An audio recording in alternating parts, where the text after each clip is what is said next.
अच्छा, हम लोग लास्ट क्लास में जो है वो देख रहे थे कि कैसे हम लोग ऑन एवरेज ऑर्डर वन के अंदर जो है वो वैल्यूज़ जो है वो हम लोग एक हैश टेबल के अंदर स्टोर करवा सकते हैं। उसके लिए हम लोगों ने एक हैश टेबल इम्प्लीमेंट भी किया था जिसके अंदर इंसर्ट, सर्च और रेज के फंक्शन हमने इम्प्लीमेंट किए थे, जिसके अंदर हम लोगों ने लिंक लिस्ट इम्प्लीमेंट की थी, उसको जो है वो हम लोगों ने यूज़ किया था। एक दूसरा मेथड हम लोगों ने डिस्कस किया था, दैट वाज ओपन एड्रेसिंग ना। तो ओपन एड्रेसिंग के अंदर हमारे पास ये होता है कि हम लोग एरे जो जो वैल्यूज़ हम लोगों ने स्टोर करनी होती हैं, जिस तरह अगर इंटीजर वैल्यूज़ हैं तो इंटीजर वैल्यूज़ की ही हम लोग एक एरे ले लेते हैं। जितनी वैल्यू स्टोर करानी है उससे हम लोग 1.3 टू 1.7 टाइम्स बड़ी हम लोग एरे ले लेते हैं। जिस तरह अगर 10 वैल्यू स्टोर करानी है तो हम लोग 13 से 17 साइज़ की एरे ले लेंगे। अगर 1000 वैल्यू स्टोर करानी है तो 1300 से 1700 साइज़ की एरे ले लेंगे। खाली जगह रखते हैं ताकि हमारे पास कोलिजन्स जो हैं वो ना हो। तो इसको हम लोग जो है वो आज इम्प्लीमेंट करके देख लेते हैं कि ये जो हमारे पास ओपन एड्रेसिंग वाला मेथड है, इसको अगर हम लोगों ने इम्प्लीमेंट करना हो तो अम,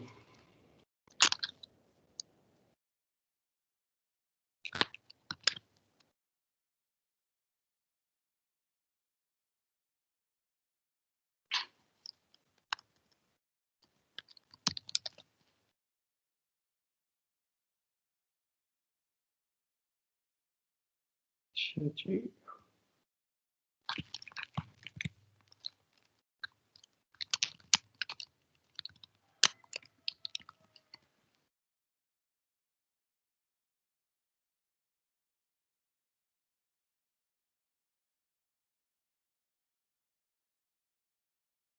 ओके। अब जो चेनिंग थी उसके अंदर तो हम लोगों ने एक लिस्ट की एरे ली थी। यहाँ पे हमारे पास जो हैश टेबल है वो हमारे पास जिस टाइप की वैल्यूज होंगी उसी टाइप का हम लोग टेबल ले लेंगे, ठीक है। तो हमारे पास यहाँ पे अगर टी जो है वो INT है, इंटीजर टाइप का हमारे पास वैल्यूज है, तो उसके लिए इंटीजर टाइप का हम लोग जो है वो टेबल ले लेंगे। मेमोरी जो एलोकेट करेंगे वो भी हम लोग इंटीजर टाइप के लिए मेमोरी एलोकेट करेंगे, ठीक है। अब फिर हमारे पास जो डिफरेंस आ जाएगा वो हमारे पास इंसर्ट, फाइंड और इरेज के फंक्शंस में आ जाएगा। इंसर्ट के अंदर हमें इंडेक्स उसी तरीके से निकालना पड़ेगा, ठीक है। वही काम हमें फाइंड में करना पड़ेगा, वही इरेज में करना पड़ेगा। अब इंसर्ट के अंदर हम लोग क्या करेंगे कि हम लोगों ने जिस तरह अगर ये ही हम लोग हैश टेबल ले लें, यही वैल्यूज़ अगर हम लोग ले लें, तो फर्स्ट वैल्यू हमारे पास 20 है ना, और हैश टेबल का साइज़ हमारे पास क्या है, हैश टेबल का साइज़ हम लोगों ने 9 रखा हुआ है, ठीक है। तो अब हम लोगों ने क्या करना है, 20 को इंसर्ट करने के लिए क्या करेंगे, कौन बताएगा मुझे? सर इसको वही करेंगे ना, हैश को सेंड करेंगे तो इंडेक्स निकल आएगा इसका। अब चेक करेंगे कि वो इंडेक्स खाली है तो उस पर रख देंगे, अगर वो खाली नहीं होगा तो फिर उससे नेक्स्ट जो एम्प्टी मिलेगा उस पर कर देंगे। Right, excellent. तो बेसिकली ये हमारे पास कीज़ हैं जो हम लोगों ने इंसर्ट करनी है, और हम लोग इसको फिर वन बाय वन जो है वो हम लोग इसको हैश टेबल में इंसर्ट करेंगे। तो हैश टेबल में हमें कंस्ट्रक्टर में कुछ करना पड़ेगा।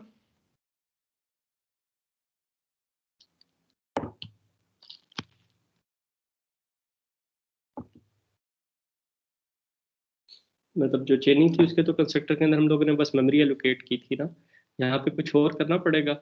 क्योंकि जब हम लोग ओपन एड्रेसिंग यूज़ कर रहे हैं तो हमें पता होना चाहिए कि फ्री स्पेस कौन सी है, ठीक है। तो हम लोग जो है वो फ्री स्पेस के लिए कांस्टेंट डिफाइन कर लेते हैं।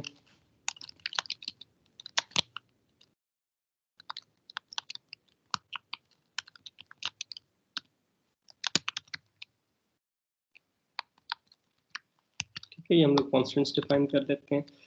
इज्यूमिंग है कि हमारे पास जो वैल्यूज़ हैं उसके अंदर हमारे पास -1 -2 नहीं है। अगर हमारे पास वैल्यूज़ जो हैं उसके अंदर -1 -2 है तो फिर हमें यहाँ पे कुछ और वैल्यूज़ जो हैं वो लेनी पड़ेंगी फ्री और स्पेस के लिए, फ्री और डिलीटेड स्पेस के लिए। तो जब हम लोगों के पास हम लोग ऑब्जेक्ट लेते हैं हैश टेबल का, जब हम लोग ये ऑब्जेक्ट लेते हैं तो हम लोगों ने क्या करना है कि पूरी की पूरी एरे को फ्री डिक्लेयर कर देना है, ठीक है। और ऑल द ऑर्डर n का ऑपरेशन होगा, लेकिन एक मतलब हमें उसकी सारी वैल्यूज़ को जो है वो फ्री करना पड़ेगा कि अभी हमारे पास हैश टेबल जो है वो फ्री है। For int I is equal to 0 to I is less than m I++ और फिर table I is equal to free. ठीक है, आपने बस एक चीज़ का ख्याल रखना है कि कोड में कहीं पे भी आपने कॉन्स्टेंट्स लिटरल्स नहीं यूज़ करने, मतलब यहाँ पे भी -1 कर सकते थे। ठीक है, लेकिन फिर उसका नुकसान क्या होगा कि अगर आप फ्री की वैल्यू -1 से लेट से -32,000 रखना चाहते हैं तो वो आपको हर जगह पे चेंज करना पड़ेगा और उसके अंदर फिर लॉजिकल बग्स हो सकते हैं। तो बस आप अपनी आदत बना लें कि आपने जहाँ पे भी कोई कांस्टेंट वैल्यूज़ यूज़ करनी है, लिटरल्स यूज़ करने हैं, तो वहाँ पे आप उनके लिए कांस्टेंट वेरिएबल डिफाइन करें। ठीक है, और फिर वो वेरिएबल जो है वो आप उस जगह पे यूज़ करें। अब जहाँ जहाँ पे भी हम लोगों ने -1 यूज़ करना है फ्री के लिए, तो वहाँ पे हम लोग फ्री लिखेंगे, -1 जो है वो नहीं लिखेंगे। तो कंस्ट्रक्टर के अंदर हम लोगों ने पहला काम क्या किया कि हम लोगों ने जो है वो सारी वैल्यूज़ को जो है वो फ्री डिक्लेयर कर दिया कि हमारे पास ये एरे जो है वो पूरा टेबल जो है अभी हमारे पास फ्री है। ठीक है, तो ये हमारे पास पहले काम हो गया। फिर हम लोगों ने इंसर्ट के ऊपर क्या करना है, इंसर्ट के ऊपर हम लोगों ने वैल्यू को देखना है कि हमें वैल्यू क्या मिली है और उसका हम लोगों ने इंडेक्स निकाल लेना है। इंडेक्स हमें कौन रिटर्न करेगा, हैश फंक्शन रिटर्न करेगा। तो हमारे पास इस तरह का वैल्यू जो है वो हमारे पास 20 है। हैश टेबल का साइज अगर हम लोगों ने 9 रखा हुआ है तो 20 mod 9, इसका mod 9 वैल्यूज नीचे लिख लेते हैं हम लोग। तो 20 mod 9 कितना हो जाएगा 2, 35 mod 9 कितना हो जाएगा 8, और 47 mod 9 2 हो जाएगा 18, 0, 9, 0, 2, 2 और 12 3 हो जाएगा। ठीक है, तो अब 20 के लिए हम लोगों ने जब इंसर्ट के फंक्शन में आया तो 20 mod 9 हम लोगों ने किया तो हमें 2 मिल गया। ठीक है, इंडेक्स 2 पे अब जाके देखना है कि वो स्पेस हमारे पास फ्री है या नहीं। ठीक है, अगर हमारे पास वो स्पेस जो है वो फ्री है तो वहाँ पे हम लोग उसको स्टोर करा देंगे। अदरवाइज हम लोगों ने सारी की सारी अगली जब तक हमें फ्री स्पेस नहीं मिल जाती तब तक हम लोग जो है वो सर्च करेंगे। तो हम लोग जो है वो ये कहते हैं कि जी जब वैल्यू को इंसर्ट करना है तो हमारे पास इंसर्ट के फर्स्ट टाइम हम लोग एक मतलब ट्राई करें, फिर उसके बाद फॉर लूप तक आए तो हम लोग डायरेक्टली फॉर लूप के अंदर जाके ही हम लोग ट्राई कर लेते हैं। For I N T I is equal to 0 to I is less than m tries करेंगे हम लोग इसके अंदर I प्लस प्लस। ठीक है, और फिर हम लोग इसके अंदर जो है वो लिखेंगे कि अगर हमारे पास वो स्पेस अवेलेबल है। ठीक है, अवेलेबल होने का क्या मतलब है कि या तो वो -1 है कि वो चीज़ वहाँ पे वो वैल्यू हमारे पास जो है वो कभी कोई स्टोर नहीं हुई, या फिर ये है कि अगर वहाँ पे कोई वैल्यू स्टोर हुई थी और फिर बाद में हमने उसको डिलीट कर दिया तो वहाँ पे फिर -2 पड़ा हुआ होगा। ठीक है, जो हम लोगों ने कांस्टेंट डिफाइन किया था। तो अगर फ्री स्पेस होने का क्या मतलब है कि या वहाँ पे -1 होगा या वहाँ पे -2 होगा। तो हम लोग ये कहते हैं कि टेबल अब इंडेक्स हम लोगों ने निकालना है ना, इंडेक्स प्लस आई। फर्स्ट टाइम हम लोगों ने कहाँ पे ट्राई करना है, देखो इंडेक्स जो है वो हमारे पास जब 20 को इंसर्ट करना है तो हमारे पास इंडेक्स 2 आ गया। ये आई थिंक सबको क्लियर होगा कि इंडेक्स 2 कैसे आया। ठीक है, इंडेक्स 2 जब हमारे पास आ गया तो सबसे पहले किधर ट्राई करना है, 2 + 0 पे। ठीक है, फिर 2 + 1, फिर 2 + 3 एंड सो ऑन। ठीक है, तो पहले हम लोग इधर ट्राई करेंगे, फिर इससे नेक्स्ट पेज पे, फिर इससे नेक्स्ट पेज पे। अगर फर्स्ट करें हमारे पास 7 आता वो ऑक्युपाइड होता, 8 आता वो ऑक्युपाइड होता, तो फिर नेक्स्ट ट्राई कौन सी करनी थी, 0। ठीक है, तो इसका मतलब है कि हम लोग जो ट्राई कर रहे होंगे, अगर लेट से इसको हम लोग कह देते हैं कि इंडेक्स और हैश हमारे पास दो वैल्यूज़ हैं। जो हैश वैल्यू आई है वो हमारे पास एच आई है। इंडेक्स को हम लोग यहाँ पे लिख लेते हैं कि इंडेक्स हमारे पास क्या होगा, एच प्लस आई। ठीक है, एच हमारे पास क्या आया, 2 आया। 20 को जब इंसर्ट करना है तो 20 mod 9 हमारे पास 2 आ गया। ठीक है, तो 2 और कहाँ कितनी ट्राइज हम लोगों ने करनी है, m ट्राइज करनी है। जितना हैश टेबल का साइज है उतनी हम लोगों ने ट्राइज करनी है कि हमें कोई फ्री स्पेस मिल जाए। ठीक है, ट्राई करने के लिए क्या करेंगे, सबसे पहले h+0 में ऐड करेंगे, फिर h+1 में, फिर h+2 में, h+3 में एंड सो ऑन। फर्ज करो कि ये 2, 3, 4, 5, 6, 7, 8, 9 सारी हमारे पास ऑक्युपाइड है, तो फिर हम लोगों ने 8 के बाद क्या करना था, दोबारा हम लोगों ने 0 पे जाना था और फिर 1 पे आखिरी ट्राई करनी थी। तो हम लोग दोबारा इसे 0 पे राउंड करने के लिए हम लोग क्या करेंगे, इसको हम लोग डिवाइड कर देते हैं जो हैश टेबल का साइज है उससे, और उसका रिमाइंडर ले लेते हैं। ठीक है, तो अब होगा क्या, हमारे पास इस तरह फर्ज करेंगे 2 से लेके 8 तक सारी हमारे पास स्पेसेस ऑक्युपाइड है। पहले 2 + 0 ट्राई करेंगे, फिर 2 + 1, 2 + 2, 2 + 3, 4, 5, 6, 2 + 6 जब ट्राई करेंगे उससे अगली वैल्यू क्या ट्राई करेंगे, 2 + 7, 2 + 7 क्या होगा 9, 9 mod 9 क्या हो जाएगा 0, दैट मीन्स उससे अगली जो स्पेस ट्राई कर रहे होंगे वो हम लोग 0 कर रहे होंगे। इससे मिलता जुलता कॉन्सेप्ट हम लोगों ने सर्कुलर क्यू में किया था, जो एरे बेस्ड सर्कुलर क्यू थी, वहाँ पे हम लोग लास्ट इंडेक्स के बाद 0 पे आ गए थे। तो यहाँ पे भी जो हम लोगों ने डिवीजन किया है वो हम लोगों ने इस वजह से की है ताकि लास्ट इंडेक्स के बाद हम लोग जो है वो दोबारा इंडेक्स 0 पे आ जाए। अब हम लोग क्या करेंगे कि उस इंडेक्स पे देखेंगे कि क्या वो इंडेक्स हमारे पास फ्री है या वहां पे कभी कोई वैल्यू पड़ी हुई थी जो डिलीट हो चुकी है। ठीक है, तो अगर हमारे पास ये दोनों सिनेरियोज हैं तो हम लोगों ने सिंपली क्या करना है, अगर हमें फ्री स्पेस मिल जाती है तो हम लोगों ने उस फ्री स्पेस पे वो वैल्यू स्टोर करा देनी है। तो table index is equal to well, और अब फिर हमें लूप के अंदर जो है वो फर्दर आगे हमें जाने की जो है वो ज़रूरत नहीं है, क्योंकि अब वैल्यू हम लोगों ने स्टोर करा दी। तो हम लोग यहाँ पे ब्रेक कर देंगे या रिटर्न कर देंगे। ठीक है, हैश टेबल का फंक्शन हम लोग इस तरह भी लिख सकते हैं कि ओके ठीक है, अगर हमारे पास जो है वो फर्ज करें पूरी का पूरा टेबल फिल्ड हो जाता है, ठीक है, तो हमारे पास ये कंडीशन कभी भी ट्रू नहीं होगी। हमारे पास फॉर लूप कंप्लीट हो जाएगी लेकिन कंडीशन ट्रू नहीं होगी और हम लोग इस फॉर लूप के बाहर आ जाएंगे। अब हमारे पास वैल्यू इंसर्ट नहीं हो सकी तो क्या करना चाहिए?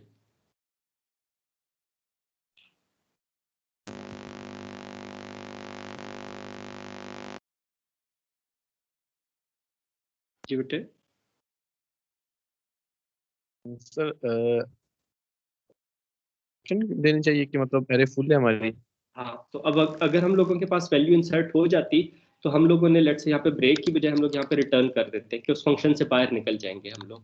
ठीक है, तो हम लोग जो है वो अगर वैल्यू इंसर्ट हो जाती है तो हम लोग फंक्शन से बाहर निकल जाते हैं। अगर वैल्यू इंसर्ट नहीं हुई तो इसका मतलब है कि पूरी फॉर लूप हमारे पास खत्म हो जाएगी और हमारे पास वैल्यू इंसर्ट नहीं हो सकी, दैट मीन्स कि हमारे पास हैश टेबल के अंदर फ्री स्पेस नहीं थी। तो यहाँ पे फिर हम लोग क्या करेंगे, एक्सेप्शन थ्रो कर देते हैं कि हैश टेबल फुल।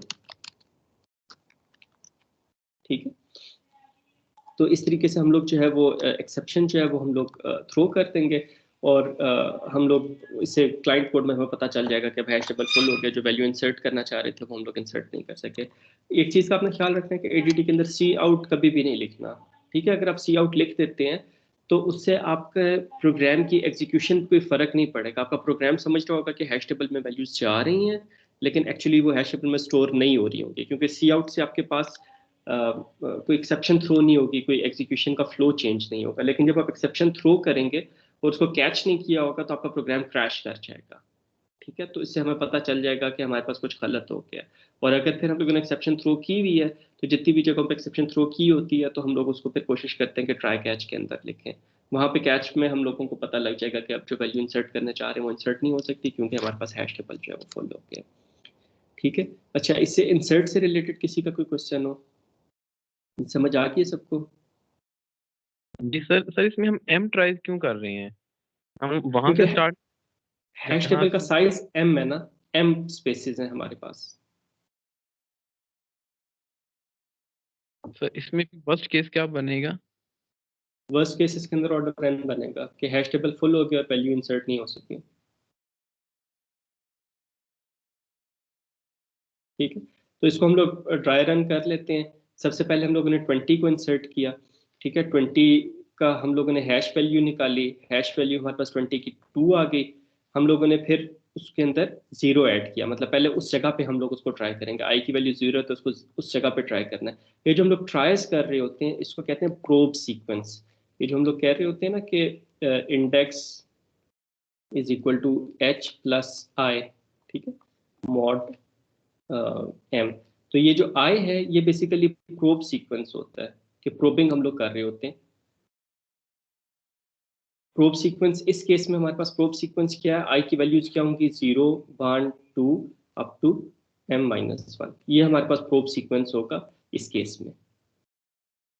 ठीक है, कि प्रोब सीक्वेंस का क्या मतलब है कि जो इंडेक्स बनता है उसके अंदर पहले प्रोब सीक्वेंस की फर्स्ट वैल्यू ऐड करेंगे, फिर प्रोब सीक्वेंस की सेकंड वैल्यू, फिर प्रोब सीक्वेंस की third value and so on.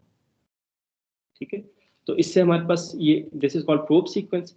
जब हमारे पास प्रोब सीक्वेंस इस फॉर्म में हो कि हमारे पास जो है वो पहले हम लोग जो है वो 0, फिर उसके अंदर 1, फिर उसके अंदर 1 ऐड करते हैं 2, फिर उसके अंदर 1 ऐड करते हैं 3। जब एक एक वैल्यू उसके अंदर ऐड कर रहे होते हैं तो इस प्रोब सीक्वेंस को कहते हैं कि ये हमारे पास लीनियर प्रोब सीक्वेंस है। ठीक है, तो ये प्रोब सीक्वेंस जो है वो हमारे पास लीनियर है।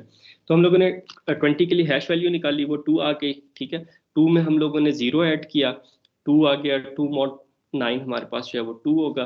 तो अब इंडेक्स 2 पे ट्राई किया, हमारे पास फ्री स्पेस है या नहीं। ठीक है, तो हमारे पास वो फ्री स्पेस एक कंडीशन ट्रू होगी। हम लोगों ने क्या किया, इंडेक्स 2 पे हम लोगों ने जाके 20 को स्टोर करवाया और इस फंक्शन से बाहर निकल आया। जब रिटर्न लिख दिया तो इस फंक्शन से बाहर निकल आएंगे, इसके आगे वाली कोई स्टेटमेंट एग्जीक्यूट नहीं होगी। अब फिर अगली वैल्यू 35 इंसर्ट की। 35 की हम लोगों ने हैश वैल्यू निकाली। क्या हैश वैल्यू आएगी 35 की? 8। 8। 8 में फिर हम लोगों ने प्रोब सीक्वेंस के हिसाब से उसके अंदर पहले 8 पे ट्राई करेंगे। 8 में ट्राई करने के लिए हम लोग क्या करेंगे, 8 प्लस 0 करेंगे। पहले प्लस 0 करेंगे, फिर प्लस 1 करेंगे, फिर प्लस 2 करेंगे एंड सो ऑन। तो 8 प्लस 0 8, मॉड 9 8 आ जाएगा। अब हम लोगों ने देखा कि क्या टेबल 8 पे हमारे पास 8 जो इंडेक्स है वो अवेलेबल है। जी वो अवेलेबल है। तो हम लोगों ने 8th इंडेक्स पे जाके अगली जो हमारे पास वैल्यू थी 35 वो स्टोर करा दी। इसी तरह जब हमारे पास 47 आएगा तो 47 का हम लोग हैश वैल्यू निकालते हैं, वो हमारे पास 2 आती है। ठीक है, फिर प्रोब सीक्वेंस के हिसाब से पहले हम लोगों ने आई की वैल्यू 0 है तो 2 प्लस 0 2 आ गया। 2 मॉड 9 2। इंडेक्स 2 पे हम लोगों ने ट्राई किया। इंडेक्स 2 फ्री है? नहीं। इंडेक्स 2 डिलीटेड है? नहीं। तो इसका मतलब है यहाँ पे स्टोर नहीं करा सकते। अब फिर प्रोब सीक्वेंस के अंदर हम लोग अगली वैल्यू ट्राई करेंगे, दैट वुड बी 1। तो अब 2 प्लस 1 क्या हो जाएगा 3। अब इंडेक्स 3 पे ट्राई करेंगे तो इंडेक्स 3 पे हमारे पास जाके ये वैल्यू जो है वो स्टोर हो जाएगी, जो 47 था हमारे पास। इसी तरह 18 जो है वो हमारे पास इंडेक्स 0 पे स्टोर हो जाएगी। 9 जो है वो हमारे पास इंडेक्स 0 पे स्टोर होगी, वो ऑक्यूपाइड है। प्रोब सीक्वेंस के अंदर हम लोग 0 प्लस 1 1 पे जाके ट्राई करेंगे, 1 अवेलेबल है, 1 पे स्टोर करा देंगे। ठीक है, फिर 2 को हम लोग जो है वो 2 पे ट्राई करेंगे प्रोब सीक्वेंस में। 2 plus 0 occupied, 2 plus 1 occupied, 2 plus 2 available. तो 2 को जो है इंडेक्स 4 पे स्टोर करा देंगे। और फिर हम लोग 12 को किधर स्टोर कराएंगे, 3 पे ट्राई करेंगे ऑक्यूपाइड, 4 पे ट्राई करेंगे ऑक्यूपाइड, 5 अवेलेबल, 5 पे हम लोग जो है वो 12 को स्टोर करा देंगे। तो इस तरीके से हमारे पास ये वैल्यूज जो हैं वो स्टोर हो जाएंगी। ठीक है बेटे, यहाँ तक कोई क्वेश्चन आप लोगों का?